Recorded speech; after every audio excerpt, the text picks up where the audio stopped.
1990 saw the key Nikkei index in Tokyo suffer heavy losses, and now there are growing concerns that Tokyo's real estate market may be next. The resulting situation could easily rival the savings and loan debacle here in the United States. Stephen Sweet has details from our Tokyo bureau.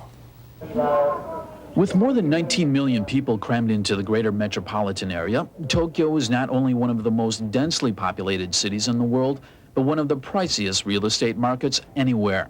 In central Tokyo, near the Ginza, land goes for about $270,000 a square meter. Out in the distant suburbs, the situation is no different. A small two-bedroom house like this one can easily fetch more than $1 million. Though most Japanese say they would like to see lower land prices, many economists say they are much more worried about keeping land prices pumped up rather than bringing them down.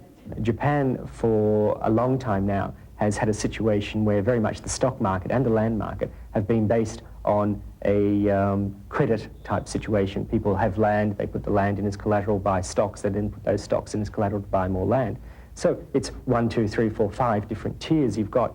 The fear now is that the same factors which burst the speculative bubble on the Tokyo Stock Exchange may do the same for Japanese land prices. If the real estate market crashed, though, the results could be far worse.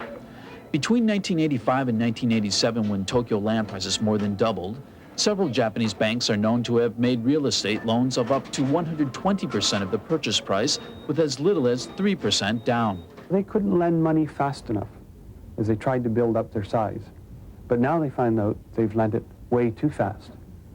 And that's, I think, a very, very big problem.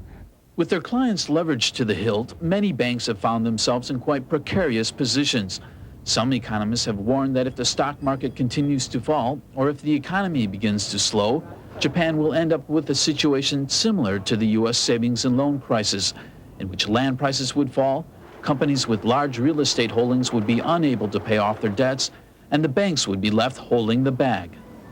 I think if Tokyo prices fell more than 20% from where they are now, 20 to 25%, and regional prices fell more than 35, 40%, we would be in, probably, we would confront the biggest rescue operation in history.